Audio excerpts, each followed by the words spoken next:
Hello every one, welcome back. ഇന്ന് എൻ്റെ കൂടെ ഉള്ളത് അനന്തുവിൻ്റെ അമ്മയുണ്ട്. ഇക്കഴിഞ്ഞ നീറ്റ് എക്സാമിന് നല്ലൊരു മാർക്ക് സ്കോർ ചെയ്തിട്ടുണ്ട് അനന്തു. അതോടൊപ്പം CUET-യിൽ വളരെ മികച്ച സ്കോറോടുകൂടി അഗ്രികൾച്ചർ കോഴ്സിന് ജോയിൻ ചെയ്യാനാണ് അനന്തു ഉദ്ദേശിക്കുന്നത്. അപ്പോൾ എങ്ങനെയൊക്കെ ആയിരുന്നു കഴിഞ്ഞ വർഷത്തെ പ്രിപ്പറേഷൻ, ഈ പറയുന്ന അഗ്രികൾച്ചർ കോഴ്സിനോട് എങ്ങനെ ഒരു താല്പര്യം വന്നു, ഈ വക കാര്യങ്ങളൊക്കെ നമുക്ക് ഇവരുടെ സംസാരിക്കാം. അപ്പോൾ അനന്തുവിന് എത്ര മാർക്കാണ് വന്നത് നീറ്റിന്? നീറ്റിന് ഇപ്പൊ കിട്ടിയ സ്കോർ 646 646 മാർക്കാണ് വന്നിട്ടുള്ളത്. ഈ അഗ്രികൾച്ചർ CUET എക്സാം എങ്ങനെയായിരുന്നു? എളുപ്പമായിരുന്നോ? CUET എക്സാം നീറ്റിനെ കമ്പയർ ചെയ്ത് നോക്കുമ്പോൾ കുറച്ചുകൂടി ടഫ് ആയിട്ടുള്ള എക്സാം ആയിരുന്നു. ഓക്കെ, അതിന്റെ മാർക്കൊക്കെ വന്നതിന് ശേഷം പിന്നെ എന്ത് ചെയ്തു? പിന്നെ അതായത് എങ്ങനെയാണ് അഗ്രികൾച്ചറിലേക്ക് എത്തിയത്? അതായത് ഇപ്പോ എവിടെയാണ് അലോട്ട്മെന്റ് വന്നിട്ടുള്ളത്? ഇപ്പൊ അഗ്രികൾച്ചർ അലോട്ട്മെന്റ് വന്നുള്ളത് ബാംഗ്ലൂരാണ്. Bangalore. Okay, agriculture university of agriculture sciences ബാംഗ്ലൂരാണ് അലോട്ട്മെന്റ് വന്നിട്ടുള്ളത്. ഫസ്റ്റ് അലോട്ട്മെന്റിൽ അതിനേക്കാളും ബെറ്റർ ആയിട്ടുള്ള ഒരു ഇൻസ്റ്റിറ്റ്യൂട്ടും കൂടെ ഉണ്ട്. എവിടെയാണ് ജോയിൻ ചെയ്യാൻ താല്പര്യപ്പെട്ട് കാത്തിരിക്കുന്നത്? IIR ഡൽഹി. IIR എന്ന് പറഞ്ഞാൽ full form Indian agriculture research institute Delhi. അഗ്രികൾച്ചറിന്റെ ഏറ്റവും ബെസ്റ്റ്, അതായത് NIRF റാങ്കിങ് നോക്കിക്കഴിഞ്ഞാൽ അഗ്രികൾച്ചറിലെ ഇന്ത്യയിലെ ഏറ്റവും ബെസ്റ്റ് ഇൻസ്റ്റിറ്റ്യൂട്ട് ആണ് ഡൽഹിയിലുള്ള അഗ്രികൾച്ചർ റിസർച്ച് ഇൻസ്റ്റിറ്റ്യൂട്ട്. സോ അവിടെ ജോയിൻ ചെയ്യണം എന്നാണ് ആഗ്രഹം. നെക്സ്റ്റ് അലോട്ട്മെന്റിൽ അവിടേക്ക് ജോയിൻ ചെയ്യാൻ സാധിക്കും എന്ന് പ്രതീക്ഷിക്കുന്നു. എത്രയാണ് CUET-യിൽ വന്ന, അല്ലെങ്കിൽ അഗ്രികൾച്ചറിൽ വന്ന റാങ്ക്? ഓൾ ഇന്ത്യ റാങ്ക് വന്നത് 66. ഓൾ ഇന്ത്യ റാങ്ക് 66 വന്നിട്ടുള്ളത്. അപ്പോൾ സ്വാഭാവികമായിട്ടും ഏറ്റവും ബെസ്റ്റ് ഇൻസ്റ്റിറ്റ്യൂട്ട് തന്നെ, അതായത് ഓൾ ഇന്ത്യ റാങ്ക് 66 ആണ്, ഏറ്റവും ബെസ്റ്റ് ഇൻസ്റ്റിറ്റ്യൂട്ട് തന്നെ ജോയിൻ ചെയ്യാൻ സാധിക്കും എന്ന് നമ്മൾ പ്രതീക്ഷിക്കുന്നു. നെക്സ്റ്റ് അലോട്ട്മെന്റിൽ മോസ്റ്റ് പ്രോബബ്ലി അങ്ങോട്ട് ചേഞ്ച് ചെയ്ത് കിട്ടാനും സാധ്യതയുണ്ട്. അഗ്രികൾച്ചർ ചൂസ് ചെയ്യാനുള്ള, അല്ലെങ്കിൽ ഇപ്പൊ നീറ്റിന് ഇത്രയും നല്ല സ്കോർ വന്നിട്ട് മേ ബി ഒരു BDS-ഓ അല്ലെങ്കിൽ മറ്റു കോഴ്സുകളോ ട്രൈ ചെയ്യാതെ എന്തുകൊണ്ട് അഗ്രികൾച്ചറിലേക്ക് പോകുന്നു? അത് ആദ്യമേ തീരുമാനിച്ചൊരു കാര്യമാണോ? ആദ്യമേ തീരുമാനിച്ചായിരുന്നു. ആദ്യമേ ഇങ്ങനെ ഒരു പാഷൻ ഉണ്ടോ? ബേസ്ഡ് അല്ല ഞാൻ എഴുതാൻ ഉദ്ദേശിച്ചത്. അതായത് മെഡിക്കൽ കോഴ്സുകളിലേക്ക് പോകണം എന്ന് ആദ്യമേ മനസ്സിലില്ല? ഇല്ല. എന്ന് വെച്ചാൽ പ്രിപ്പയർ ചെയ്യുന്ന സമയത്ത് അഗ്രികൾച്ചറിനെ പ്രിപ്പയർ ചെയ്തായിരുന്നു. CUET എക്സാം തന്നെയാണ് മനസ്സിൽ കണ്ടുകൊണ്ട് പ്രിപ്പയർ ചെയ്തുകൊണ്ടിരുന്നത്. ഓക്കെ, എങ്ങനെയാണ് ഈ അഗ്രികൾച്ചറിനോട് ഇങ്ങനെ താല്പര്യം, അല്ലെങ്കിൽ അങ്ങനെ ഒരു പാഷൻ ആദ്യമേ ഉള്ളതാണോ?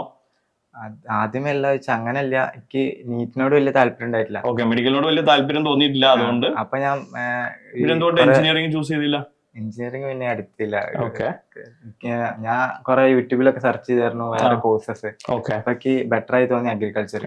പിന്നെ അഗ്രികൾച്ചർ പിന്നെ ഇങ്ങനെ വീഡിയോ കണ്ടിട്ടൊക്കെ എനിക്ക് ഒന്നുകൂടി ഇൻട്രസ്റ്റ് ആയി, താല്പര്യം ഉണ്ടായിരുന്നു. ഓക്കെ, മോനെ മെഡിക്കലിന് അല്ലെങ്കിൽ ഒരു പ്രാവശ്യം കൂടി റിപ്പീറ്റ് ചെയ്യാനോ അല്ലെങ്കിൽ മെഡിക്കൽ കോഴ്സിന് പോകുന്നില്ല എന്ന് തോന്നുന്നു, അമ്മക്ക് എന്തെങ്കിലും പ്രശ്നം ഉണ്ടായിരുന്നോ?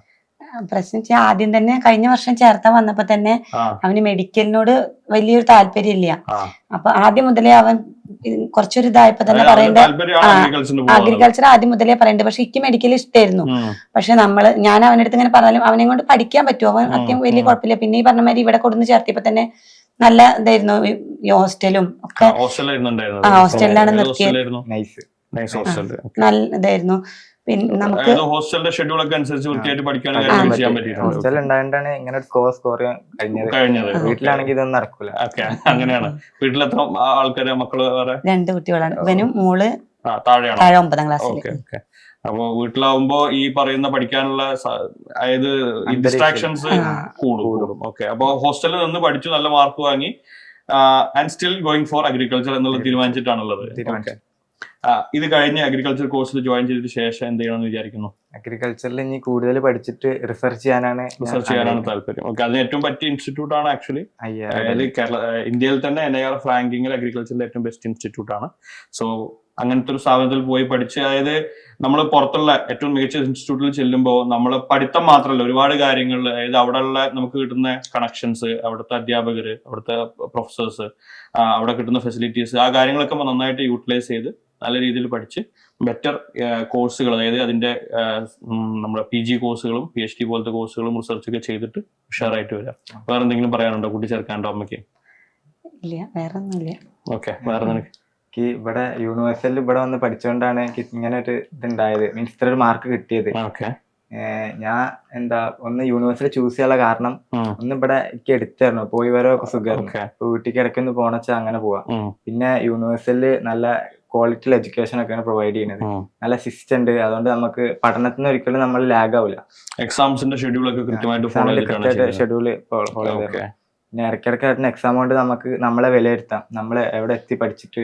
ഇവിടുത്തെ എക്സാമിലൊക്കെ മാർക്ക് എങ്ങനെ വരാറുണ്ടായിരുന്നു? ഇവിടുത്തെ എക്സാമിന് ഒരു ആവറേജ് ആയിട്ടൊരു 500 സംതിങ് വരില്ലേ. 500-ലാണ് എപ്പോഴും മാർക്ക് ഉണ്ടാവാറുള്ളത്. ഓക്കെ, പിന്നെ ഇവിടുത്തെ ഹോസ്റ്റൽ ഫെസിലിറ്റീസ് നല്ലതാണ്. അവിടെ നമുക്കൊരു ചിട്ടായിട്ട് നമുക്ക് എങ്ങനെ പഠിക്കണം എന്ന് അവിടെ നിന്ന് കിട്ടും.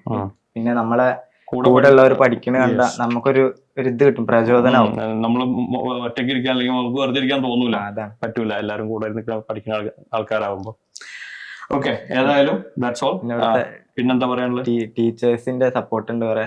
ടീച്ചേഴ്സ് ഒക്കെ നല്ല രീതിയിൽ ഡൗട്ട് പറഞ്ഞുതരും. നമുക്ക് എല്ലാ കൺസെപ്റ്റും നല്ല ക്ലിയർ ആക്കി തരും. പിന്നെ മെന്റേഴ്സ്, പിന്നെ മെയിൻ ആയിട്ട് AF സാറ് എപ്പോഴും ഇങ്ങനെ ഓരോ മോട്ടിവേഷൻ തരും. അപ്പൊ പഠിക്കാൻ നമ്മൾ ലാഗ് ആവുകയാണെങ്കിൽ വന്നിട്ട് സാർ സംസാരിക്കാറുണ്ട്. ഹോസ്റ്റലിൽ സാറ് സംസാരിക്കാറുണ്ട്. അപ്പൊ ലാഗ് ആവുകയാണെങ്കിൽ സാറ് നമ്മളെ നമുക്ക് ഒരു ഇത് തരും, ഒരു പുഷ് ഉണ്ടാക്കും.